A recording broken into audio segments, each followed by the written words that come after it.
This is Make It Plain. Make It Plain. MIP With Masamela Matfumo. Mark Thompson. Make It Plain. Get woke. Thursday, again, folks, and once again, we're happy to have with us for our weekly Thursday Coast segment, Markos and Rev, the founder of Daily Coast, the largest online progressive community and civics with a Q, and obviously we all are still analyzing and overanalyzing and commiserating and trying to figure out what the hell happened. And we still don't know everything as numbers are still coming in. But we'll see what more we know than we did 2 weeks ago. And as the weeks go by, we'll know even more. And there's some fundamental questions we'll seek to answer. Meanwhile, is anyone at all surprised by what we've seen in terms of, and beginning first and foremost with some of these appointments to the cabinet, Trump's cabinet? So let's get into it, Markos, once again, as we will, this week before Thanksgiving, or as I often like to call it in solidarity with our indigenous people, Thanks-taking. Markos, how are you, buddy?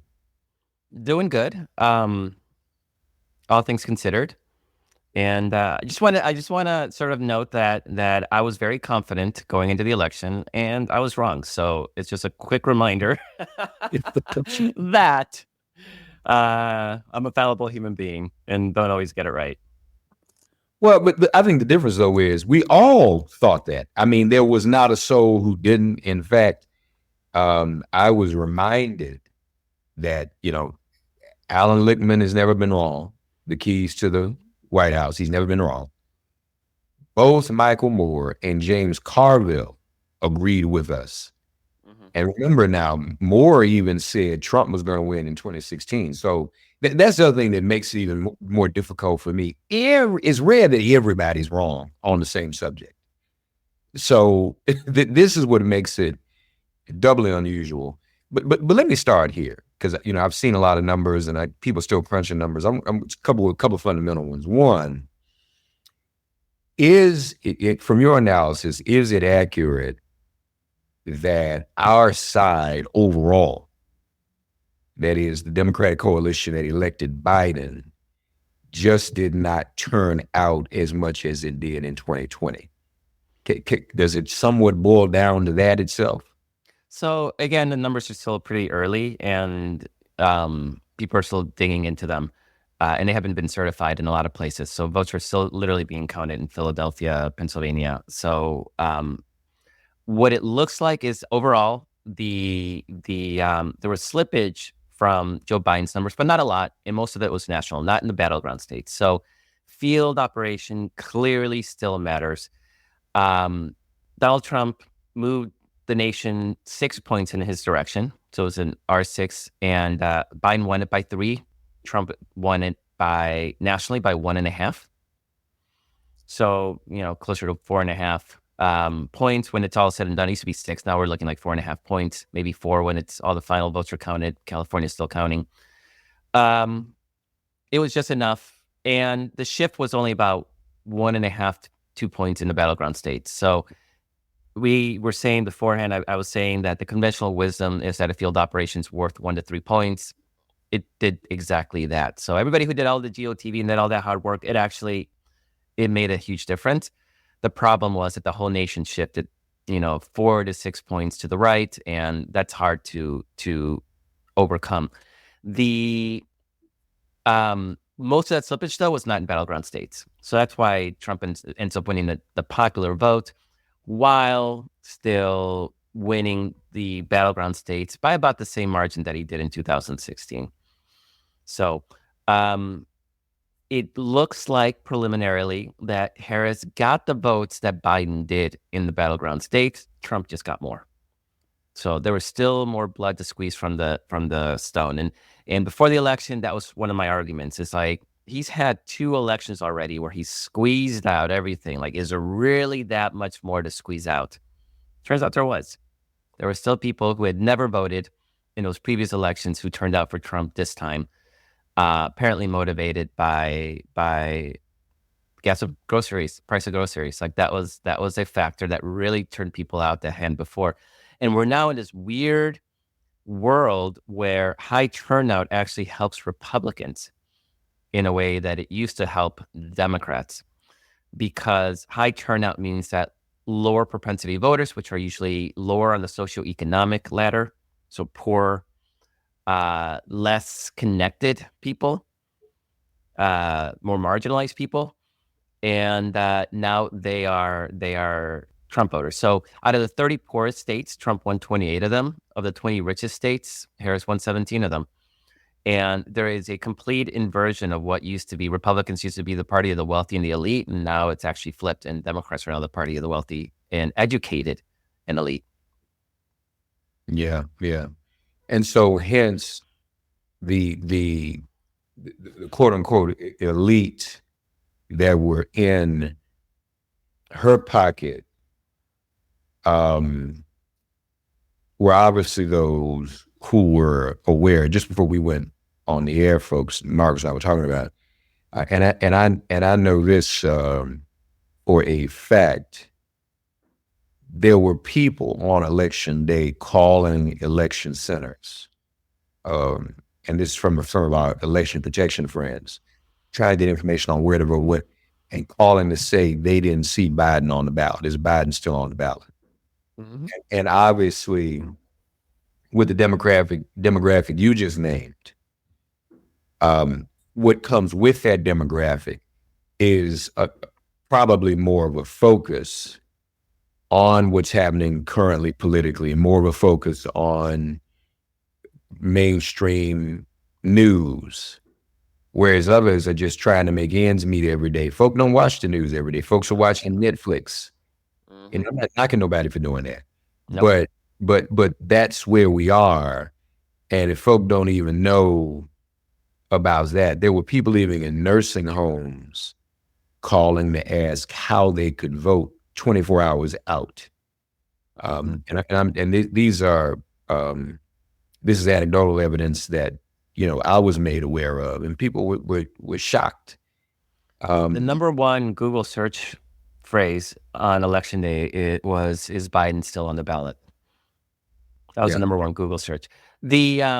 So there is there's this shift. So one of the things, I was at an event of people, trying to figure out what happened, and somebody made a really good point, and they said that Democrats are like that really annoying spouse where you come home and you just want to vent, right? Like, oh, my boss is such a pain in the ass, and he asked me to do this, and my coworkers are like on my case, and then they were out of my favorite soup at the deli, and they just want to vent, right? And then you got the annoying spouse, and I used to be this person too, where it's like, well, did you try this? Did you say that? Why didn't you talk about this? And did you bring this up to them, right? And you're trying to solve the problem when sometimes people realize that the problems are big, and they just want to vent. They just want to get it off their chest. And learning how to listen and just validate those feelings was critical for me in my relationship with my teenage daughter.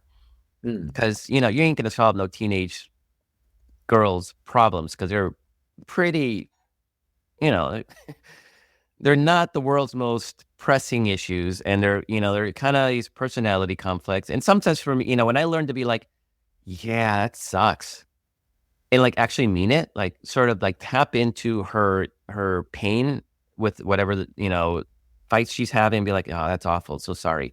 And leave it at that. They feel seen. And my relationship with my daughter like improved by 1,000,000%. And that's what Trump did. Trump's like, yeah, everything sucks. That's all people wanted to hear. And they don't want solutions.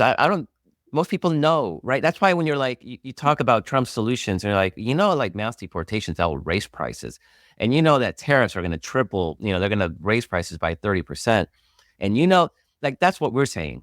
Right. They're just being like, God, it sucks that grocery prices are so high. And we're like, well, grocery prices in Germany are a lot higher than they are here. Like, they don't want to hear that. And they just want to be somebody to be like, yeah, that's awful.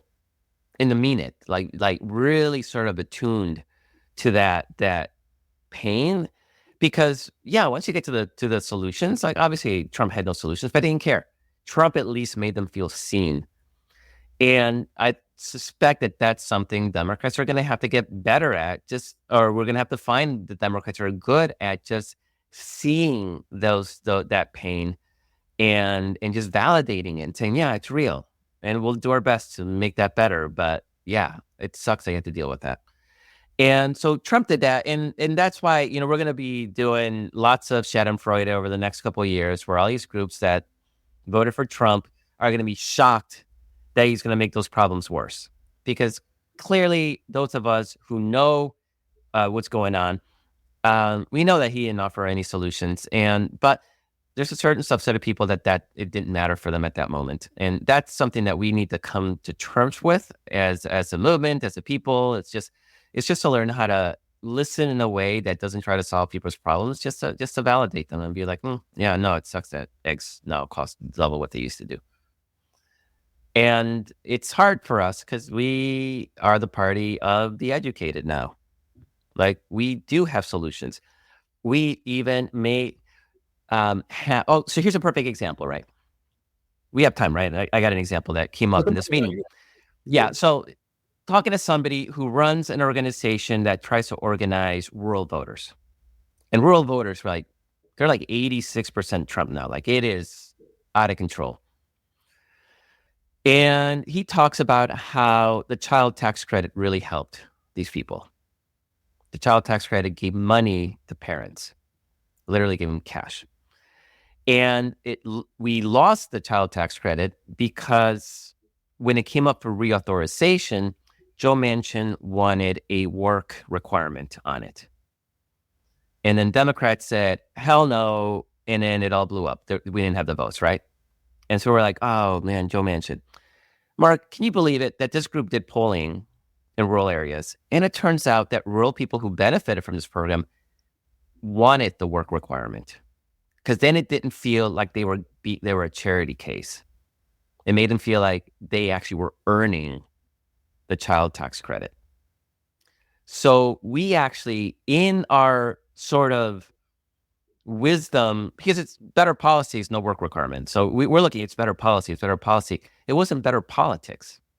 Like, we were losing on the politics by saying that they didn't have to work. And I'm pretty sure, like, that's not my group of people, but I'm sure they see like their neighbors and stuff taking advantage of the programs, and they probably get pissed off at that, right? Because out of just fairness. So we actually lost on the politics of the child tax credit by demanding that there not be a work requirement. We thought we were helping people. They were resentful at us for that. So there needs to be a better connection between policy and politics. And we need to just be better. And another example on the politics of it is like 80% of CHIPS money, that is the bill to bring semiconductor manufacturing back to the United States. That 80% of that money went to red states and red districts, and most of them in rural areas. Why, Mark? So Biden's theory of the case is that you economically develop these areas, they will reward Democrats, right? Because they're the ones that brought the money in. Instead, they voted 86% for Trump. Why didn't we build those chips on the south side of Chicago? Why didn't we build that in Philly? Why didn't we build it in areas with heavy Black and Latino populations and show them that we were delivering for them, instead of trying to chase after these white rural voters that are trapped in Fox News land? And if they want to start voting Democratic, then yeah, they get some of the goodies, right? But there is a disconnect between policy and politics, and it really behooves Democrats to be better both at listening to what people want. So even if it's not the best policy, if people really want a work requirement, then fine, give them the work requirement. It would have passed. We would have kept that piece of legislation going if there had been a work requirement. And also reward your own voters, because they just assume that Black and brown voters were going to stick with the Democratic Party, and we're seeing slippage.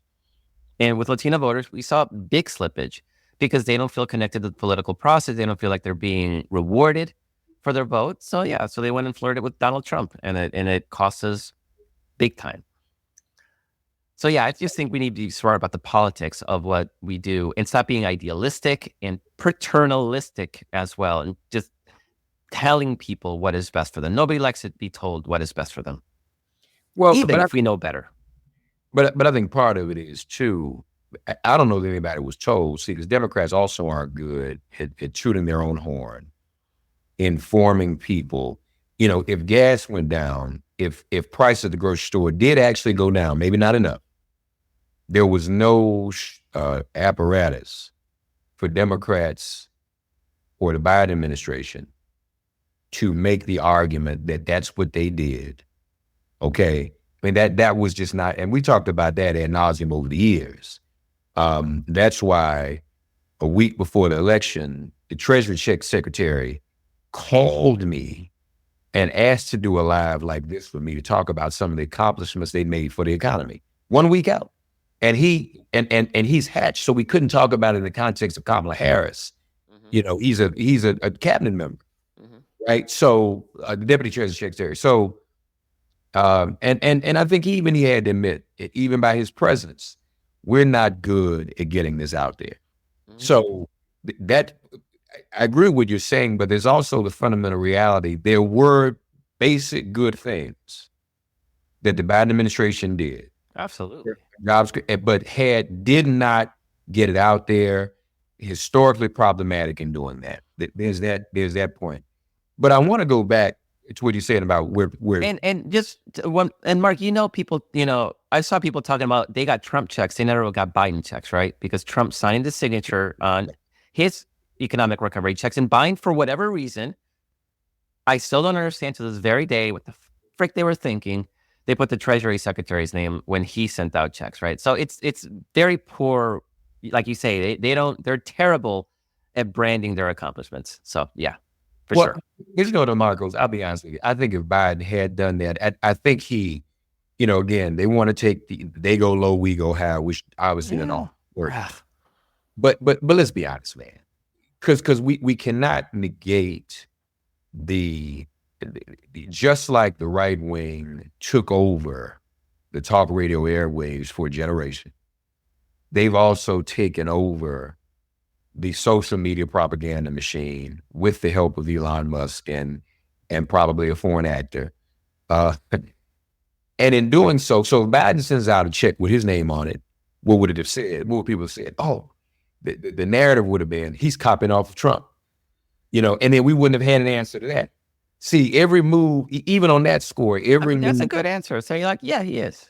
Trump did a good thing there, and we're doing a good thing too. Yeah, but I mean, I don't know. Our answers are often too late, and then we don't have the answer to the answer in the way that they do to push it out on the media, on the social media, to really influence people's opinion. They started a while ago with the stimmy and the check. That's been going on since before this election cycle. But I want to go back to something you said about the about Latinos. Now, some of these numbers have been adjusted, whether this is accurate or not. There are some who are now saying that the shift in Latinos was not as big as we thought on election night. Have you seen anything like that? I'm seeing big shifts with Latinos. So I know people are trying to draw different data to try to mask that. I don't think it does us any good to sort of hide that reality. There was a big shift with Latino men. There was. Is it as big as the expose? I don't know. And actually, I don't care. The fact is, we have a issue with young men, and we do not need to be sticking our heads in the sand. And it's actually multiracial. Like it's just young men are feeling alienated for any number of reasons, and it's not just an American deal. It's something we're seeing globally. Like as women become more educated, as they become more assertive in leadership and in business, men are struggling to cope with the fact that they're no longer the masters of the universe. And I just said it in a way that's kind of demeaning. So we need to be better about, again, being attuned to that whatever that trauma is, and having an answer for it, because making fun of them is really just going to drive them more into the hands of not just the right, but the fascist right. That's what we're seeing globally. And it's dangerous to see this radicalized male population. And this idea that young people are going to save us, it's driven by young men. Like it's rough. And they're going to school less. They're less educated. Their economic power has diminished dramatically. And it's a struggle for them. Hey, Mark, can I break news on right now? Please. Matt Gaetz has just withdrawn for AG. Oh, wow. Wow, that is big. So yeah, I was like, wait, what? It must have been brutal, because I know he was doing a tour with Republican senators, with JD Vance, trying to get support. So it must have been bleak. Yeah. Well, obviously, that says a lot, because if it's, I wonder now, because he no longer has his congressional seat, he can't go back, I don't think. Nope. I think he can withdraw his resignation. Could he withdraw his resignation? That's a good, no, because then they would release the report. Right, that's what I'm saying. Right. So there's no incentive for him to go back. There was a rumor. I don't know if I really believe it, but it's interesting to share, that Trump and Johnson and some folk kind of got together. They wanted, it was unanimity around Matt being the need to get rid of him. So there was like a conversation. Well, listen, make him think you're going to appoint him as AG, so then he'll resign, and we won't have to release the report, and then decide you're not going to appoint him for AG. So I don't know if that's true, but the result is the same. He's done, as well he should be. And there's probably some fear that report is going to come out. It must be that bad. And then you got the defense secretary, a nominee. See, that police report was just either leaked or released, and it does not make him look good in the least bit. It looks like he drugged a woman at a conference after sexually harassing multiple other women, and then drugged her, and then raped her while she was drugged. So and gentlemen, I'm a man, Markos, man. We're talking to men right now. A couple of men in the chat who are asserting their manhood, and some asserting the very sexism you talked about. If you're watching on YouTube, I'm not going to share those comments, but Trump obviously represents maximum maleness. I don't give a damn. And especially with young men, because young men, what do? We want immunity. We want to do whatever we feel like doing. And then we want it to be forgotten about. That's just our nature. And so I'm sorry, these cats with these sexual crimes, whether it be harassment, and we look at the Supreme Court justices, we look at beginning with Clarence Thomas and all that. Unfortunately, some of us are raised differently, but a lot of men do that. All right, and can relate to it. And I don't want this guy to be persecuted, because if he's persecuted, I'm persecuted, because I did the same thing and I didn't mean anything. I just like the woman or whatever, and so that is a larger problem that actually coincides with my current, as you all know, matriculation in seminary. You don't realize what you said, masters of the universe. That is a part of evangelical, if we're on the spectrum from white evangelical Christianity to white Christian nationalism. I, as a white man, speaking as if I am the representative of God on earth. And in other faiths, you have to compensate for that in other cultures, though.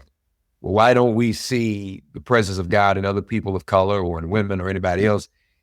But that is a real thing. And I knew that. But man, being here in school, reading, the scholarly evidence of that actual thought, going back to as recently, goes back further, but I'm going to say even as recently as Germany and Hitler. Thing, man. I mean, I know you and I know that. But I'm sitting here reading, man, and these scholars, I'm like, it just takes on a whole nother heavy, Right. man. And I'm like, wow, again, things we take for granted that there's really documented scholarship that is the belief, even down to capitalism and the stock market and the aggression that goes there. I am the male, and I have the right to be as reckless with the house market derivatives as I want to be, because I am the man. And the reality is, you articulate, it's almost if you were in class with me, the threat of women and their aspirations and their ascendancy feeds the incel culture. Because women, I mean, let's face it, let's just a male talk. Let's be real, y'all. And I'm not saying this to enable anybody's incel behavior, but women do need us less in terms. At one time, women, you had to count on us for income. Now, and studies have shown, probably shouldn't say this too loud either, that over half the households in this country are headed by women, financially and otherwise. And so there's nothing that makes a man, I know people in relationships right now, as I'm sure you do. Some dudes can't be in a relationship with a woman who is more financially or career-wise successful than he is. Yeah. Messes them up. And I know folk, couples that I even counsel cannot deal. The dude cannot deal. You and I ain't like that. We like women. Hey, woman want to be with you and me who's rich? Markos, I don't think we gonna fight. So, yeah, go on, girl. Ooh, hell no, please. More money, good. And even in a career station, I mean, you and I, we've done a lot. We don't have anything else proved. Yeah. So if there's a woman in our lives who is more successful, I could be the first gentleman, have a ball. Okay. Oh, hell yeah. You wouldn't either. We wouldn't trip off of that. Yeah. But man, this is a deep cultural thing. And I've had to accept that, Trump either knows that. I don't know whether he's doing it as unwittingly as he is as unwittingly as he is an unwitting foreign agent. Either he knows it or he doesn't, but he feeds into, and then men aren't finding women aren't finding some of these guys very interesting anymore with their aggression. Women are moving on, and they're climbing up the ladders that they need to climb. God bless them. And these dudes can't deal with it. And this is some incredible stuff. I'm going to send you the study after the show just so you can see this. But there is research that shows that as a profession becomes, more women come into a profession, men devalue it. And there's a tipping point number, which is around 60%. Once a profession becomes around 60% female, men will not even go to class in a room full of women. So there are very few male veterinarians right now. It used to be very male dominated, right? It was medicine. It was a type of medicine. And then women went into veterinary sciences, and now suddenly there are almost no male veterinarians. If you look at old British novels, the teacher was always male, right? Like he was guiding the future of our country, right? As soon as teaching became predominantly female, it was devalued. And it's a 60% number. You're seeing it in architecture. You're seeing it in all these fields. It's actually quite fascinating. And now what we're getting to is a point where college itself is more and more female. And the more women are going to college, the less men do. Like they cannot handle being surrounded by women striving for the same thing they're striving for. It's a very bizarre dynamic, and it's a very dangerous one because we've seen, obviously, there's also direct correlation between levels of education and partisan affiliation. So you're going to see men becoming more and more Republican because they're less educated. And you see it in, my partner once made an observation that has held up very strongly, is that when you hear a Democrat talk about politics, they always say, like, I read this thing about, I read about this, I read about that. When you hear a Republican talking about it, they always say, I heard this, I heard that. And you see it in data that just came out at this election, where the more somebody reads, the more likely they're to be Democrats. So if somebody was a newspaper reader, right, they're like 75% Harris supporters. And it came down. And once you get to social media was like 56% Republican. Still pretty Republican, but not like crazy. People who did not read anything were about 70% Trump. So as women become more successful and they strive for educational and economic attainment, men are tapping out and becoming more detached. And the more detached they become, the more Republican they become. And radicalized. I mean, part of it is, it sucks that they're Republican. It sucks even more when they're murdering women because of their incel lunacy, or they're advocating for outright fascist politics, which they're doing here in the US, but they're doing so in places like Germany and Poland and Eastern Europe, where there are the rise of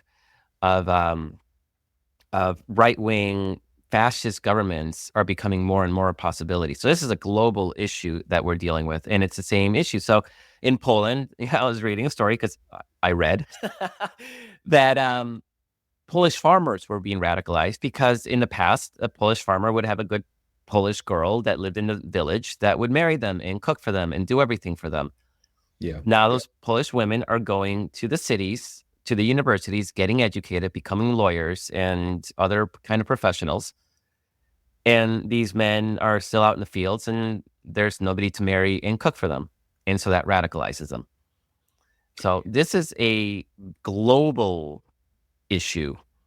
Yeah. And Right. Putin actually feeds that, right? That's why this like fascist right loves Putin so much, right? Because Russia's all about like, ooh, manly men and no gay people, and we hate trans people, and all the things that they think is signs of masculinity.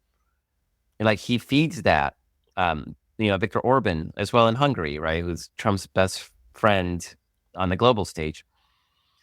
So all of this is sort of connected, and so as women become more successful, men they don't even want to compete with that. They don't want the extra stress, and they just tap out. And it just blows my mind, this idea that it's 60% a male walks into a classroom, and if it's 2/3 women, they'll walk out. Yeah. No, please share that with me. I don't really want to amplify some of this, but I don't want to point something out to people again, as I talked about before, social media. Markos and I have been doing this for years, and we've not always done it live. Probably in the last year, I've been doing this as a live broadcast on YouTube. So for the first time today, we are flooded with comments on YouTube supporting some of the things I've been saying about the contempt for women. All right. And today, and we talk about stuff all the time that's in disagreement with Republicans and Trump. But today, the hostility in the comments toward women is off the chain. All right. So nobody's even denying what I'm saying. Women have, comments like women have a certain place. Women are becoming too masculine. There's a lot of people saying that. Incels are not a terrorist organization. Well, beauty's in the eye of the beholder. But it's just really amazing that this validates. If y'all on YouTube, I'm not going to post the comments on the screen, but if you're on YouTube, you can see this for yourself. So there's that. But Marcos, in spite of all we said, though, we've also learned in the exit polls as the numbers are being counted. I think you pointed this out to me that Kamala Harris's portion of white voters went up, didn't it? As more votes are being counted, correct? Yeah, more white women, and if not holding steady, slightly increasing with white men. So there has been a shift with college education. I mean, I don't think I've seen granular data yet, but I'm going to assume that any gains that Harris had with white men were college-educated suburban white men. That's the only place there's been hints of that in any kind of polling and data. So there is a continuous sort of realignment amongst education that it's now starting to reach into white men. And the other thing that makes things a little complicated, Mark, which is why it's not a very simplistic analysis, is that Trump is sort of a uniquely different historical and political figure, because he swept the battleground states, but Republicans down ballot only won one of those down ballot states, and that was in Pennsylvania, and did so by a sliver of a sliver. So it's not a Republican Party thing. It's a Donald Trump is a unique historical figure thing. So it's hard to make sweeping generalizations about a realignment when Republicans did so poorly down ballot, and they got crushed down ballot in North Carolina, right? Trump wins North Carolina.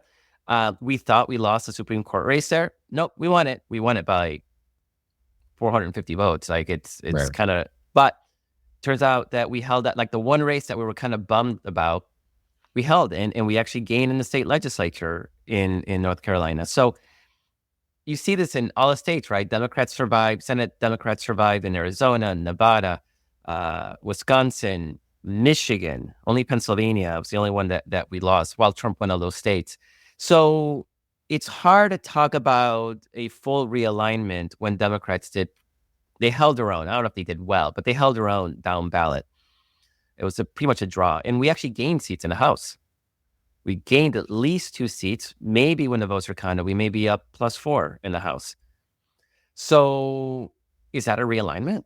And the only reason that we didn't take back the House is because North Carolina redistricted in the middle, earlier this year, and they gerrymandered the map. That's literally the only reason they're going to have control of the House this time around, because of the mid-decade gerrymander. So that's why I don't want to get too deep into it, because once Trump is out of the ballot, things are going to look different. And so everybody's sort of focused on what did the Latino vote do with Trump, and what did the Black vote do with Trump. It may be more informative to see what happened with those voting groups looking down the ballot. And we know that there's a big drop-off. So if somebody votes for Trump and doesn't vote for anybody else on the ballot, Trump's not going to be on any ballot ever again. So do we count those people? I don't know. It's complicated, and it's difficult to do an analysis. So that's why it's hard to get too deep into this sort of, digging into it, because you're going to see a big snapback towards the Democrats in 2 years. It's virtually inevitable. And then in 4 years, you're going to have Republicans now having to defend Trump's record. And it's going to be tough, because he's not going to lower prices. So it's going to be his whole, the Democratic campaign is going to be, their prices are too high. And Republicans promised to fix it, and they didn't. And so we'll be able to run the same campaign they ran against us in 4 years. So it's going to be an advantage for Democrats. Right now, we're in an anomalous point in history, and I'm really struggling to figure out how to make sense of it. Yeah, but again, I think it goes back to the gender piece, because now the question becomes, can the Democrats nominate a woman again? I mean, is that even a possibility? Yeah, I hate that. It's a great question, and I hate it, and I hate that people are going to debate it because I absolutely that's a very small sample size. It's two female candidates, and both of them lost by slivers. I mean, this was no landslide. Either Yeah. one of them was not a landslide, and Hillary Clinton won the popular vote.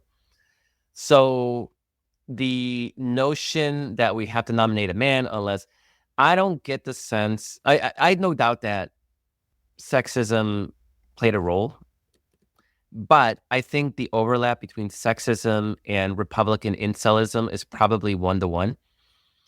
I don't know how many in a significant number, people would just find other reasons to vote against. Had we nominated Pete, right? Oh, he's gay.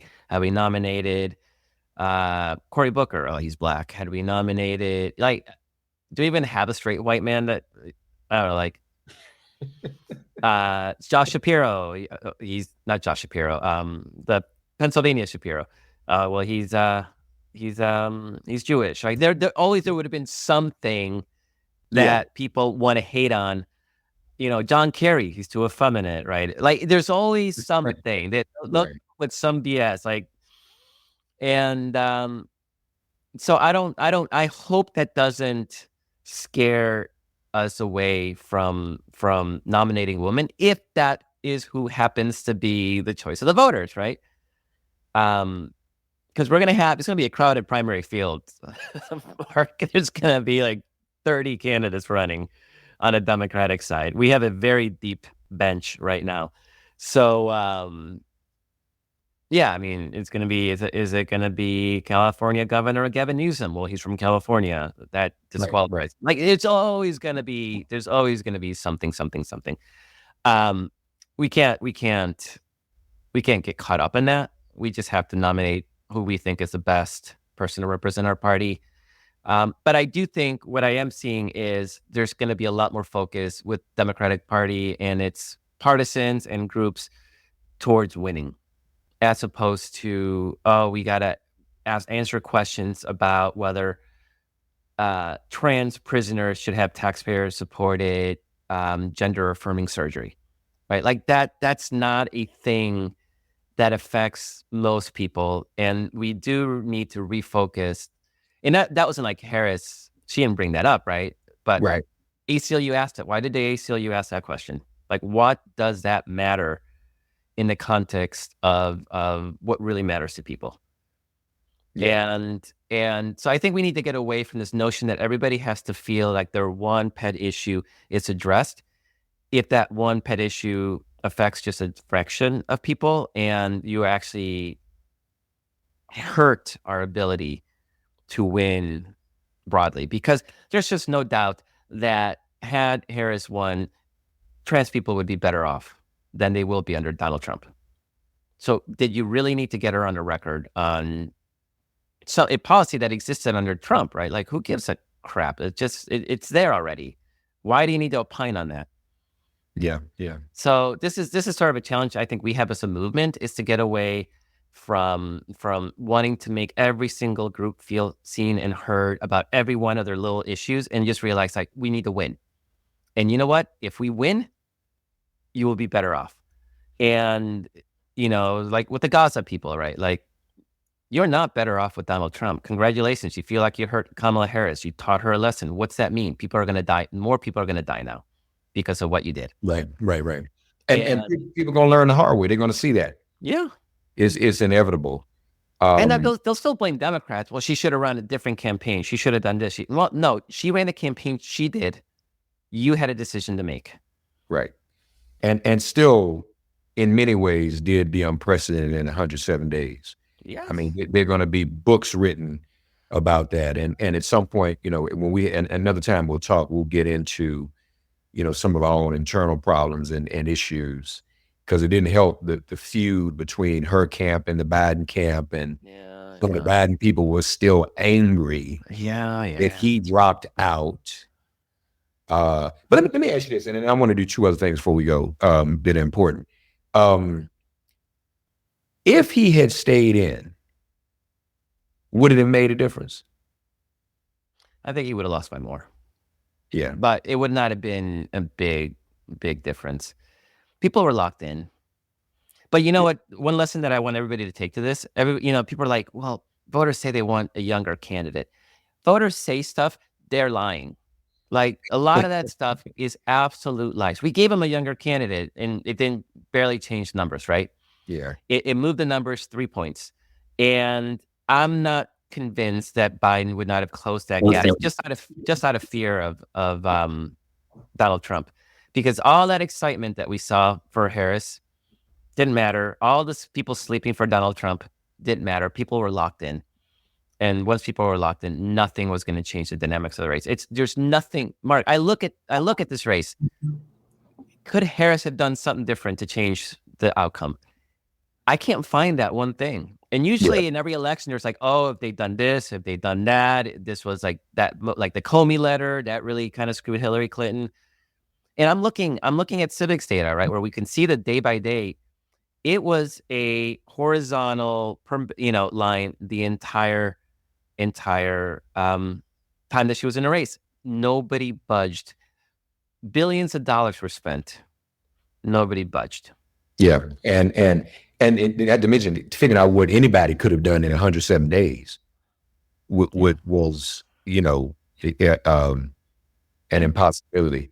We'd be remiss if we did not get your thoughts, because you and folks, Daily Kos, more than any of the corporate media, has been doing the most extensive coverage on Ukraine, and we invite you to check that out at dailykos.com.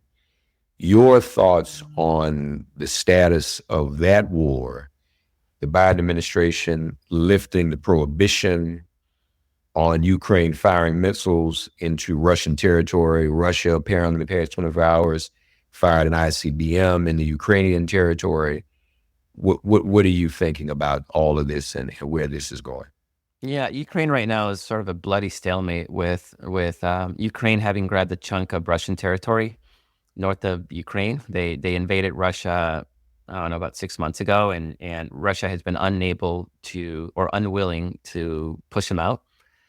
And then Russia slowly making bloody gains on the eastern front in eastern Ukraine, and it's pretty stalemated right now. Biden raising eliminating the elimination or allowing the firing of U.S. made weapons into Russian territory is really actually kind of frustrating, because there's no reason he could not have done this 2 years ago. And it's a sort of pattern that I think really sullied Biden's legacy on Ukraine, where instead of just like going all out and just offering all the aid and all the weapons and all the support and no restrictions, this thing may have been over 2 years ago had that been done from the beginning. But there's always this process for 6 months. No, we don't want to escalate. And then they finally give in, and nothing to escalate. What's going to escalate? Like Russia's already massacring Ukrainians by the thousands. So they lifted that, and Trump can come in 2 months and reinstitute that restriction, right? Like it's not particularly useful at this point in any meaningful strategic sense. Now, tactically, it may help save some Ukrainian lives in the short term, but from a ending the war standpoint, too little, too late. And so now really it depends on what Trump is going to do. And we all know Trump doesn't know what he's going to do at any given moment, right? It's whoever talks to him the latest. There was a conversation with Trump and Ukrainian President Zelensky after Trump won, and people said that Zelensky was pleasantly surprised. No details, but he was pleasantly surprised. So maybe Trump is not going to come in hot to help Russia. And Russia has been on this weird thing where they've been insulting Donald Trump, right? So the day after Donald Trump won, state media ran pictures, Melania Trump's naked pictures, just for no reason, just to humiliate Melania Trump. And I don't know if Trump gives a damn about Melania. Like, do any of us really know? But it was such a blatant insult that maybe Trump might be feeling like, okay, F Vladimir Putin, we're going to end this war once and for all, and we're going to lift all restrictions. and we're going to send more aid to Ukraine. And so maybe that's a thing that will happen. I wouldn't count on it, but I would be very pleasantly surprised, and I'd be very, very supportive if that's what happens. Yeah. Well, I would speculate that it was, probably another way of letting him know we run you. You work for us. Sometimes you got to put the employee in place. It's like making RFK eat McDonald's on the plane, right? When RFK's entire shtick is about making America healthy again. Right. Lastly, what are we going to do about Twitter? People, there's going to be there's a planned mass exodus on January 20th. Many of us have already opened accounts on Blue Sky Social. Yeah, Blue Sky is the place. Yeah. Are you planning on leaving? Oh, I already left, and I set up shop at Blue Sky, and my follower numbers are dramatically increasing by the day. Yeah, like 1,000 a day, and it's nice over there, Mark. And a lot of the big names have already moved over, and there's definitely a critical mass. And I noticed that even with my very small current number of followers on Blue Sky, I'm getting more engagement on Blue Sky than I was in Twitter, because Twitter's been throttling progressive voices anyway. Yeah.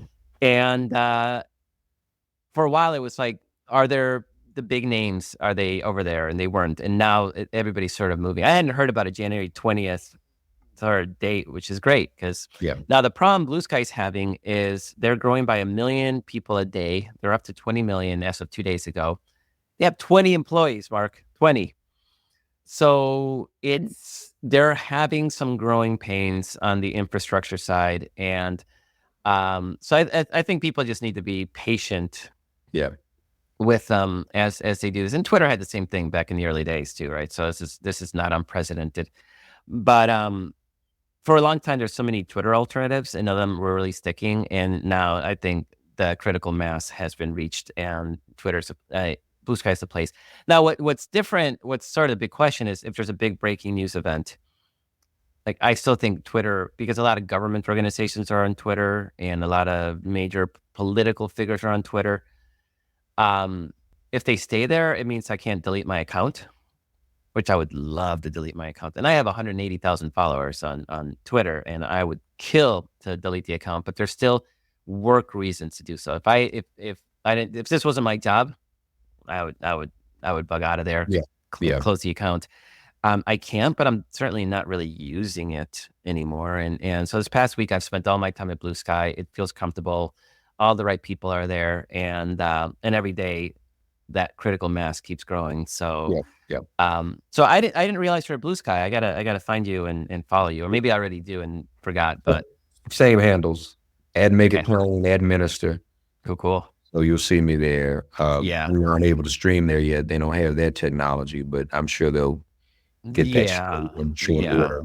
I think the money's going to flow. The VC money's going to flow into them to help make this a reality. And so I definitely encourage everybody who's at Twitter to, if you can, just close that account, go over to Blue Sky. It's actually, and it's, you know what? You don't have those blue check marks like at the bottom of every freaking post just being total a-holes. Like, it's actually quite nice.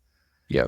And Andrew Tate lasted like 3 hours, like, before he was banned from Blue Sky, right? So they're not putting up with the horrible people, which by itself is reason to go to Blue Sky. Yeah. All right, folks. dailycoast.com, civicswithaq.com. Markos, happy Thanksgiving to you and your Likewise. family, and to all of the listeners and all the viewers. Hope everyone has a blessed Thanksgiving. And everybody, please take care of yourself. Please, I know politics are tough, but like, it's okay to unplug. It's okay to like find a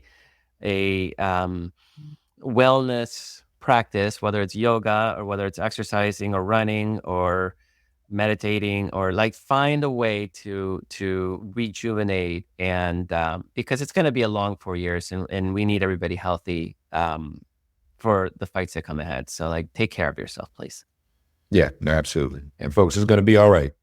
we're gonna be all right. We're gonna continue to stand for what's right. It's in moments like these that we find out who we really are.